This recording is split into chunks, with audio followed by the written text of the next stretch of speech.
These are the soldiers, tanks and military hardware that NATO relies on to fight its wars around the world.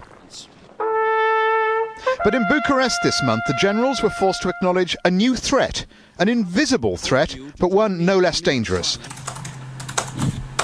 They're called cyber attacks.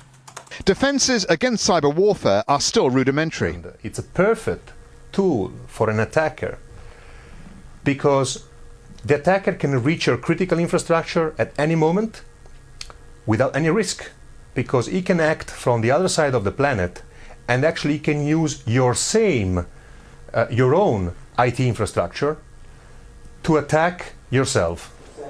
NATO was forced into making a new commitment to prioritise cyber defence alongside other forms of national protection. These million-dollar businesses have come to London to do just that. They've come here to sell protection, not just against organised hackers who know there are easy pickings on the information superhighway, but also political hackers who are using organised crime to sometimes take down entire governments.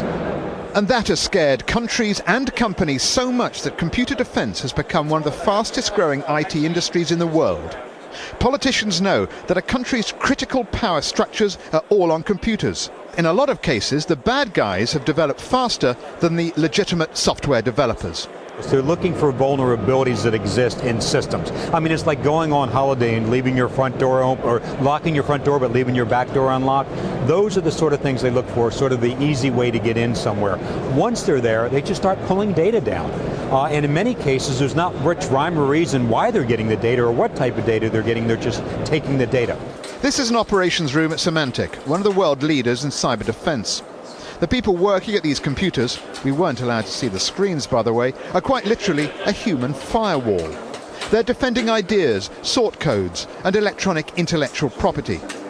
It's just one of several company sites that monitor and filter a third of the world's criminal spam. You can see on the monitors the attacks coming in. The general criminal activity goes on the whole time. It varies, it changes, it moves from different geography to different geography, different target to different target. It's always after money, how it can make money. There's also a fear that you'll get focused attacks against what we call the critical national infrastructure. It's those key elements that keep countries running, and this is what governments are really concerned about.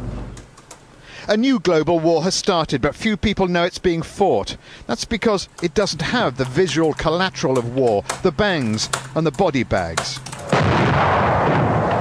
What really frightens the military is a sort of cyber Pearl Harbor. But this time, the attacks would be so devastating that no country's defences would be able to survive them. Stephen Cole, Al Jazeera, Central London.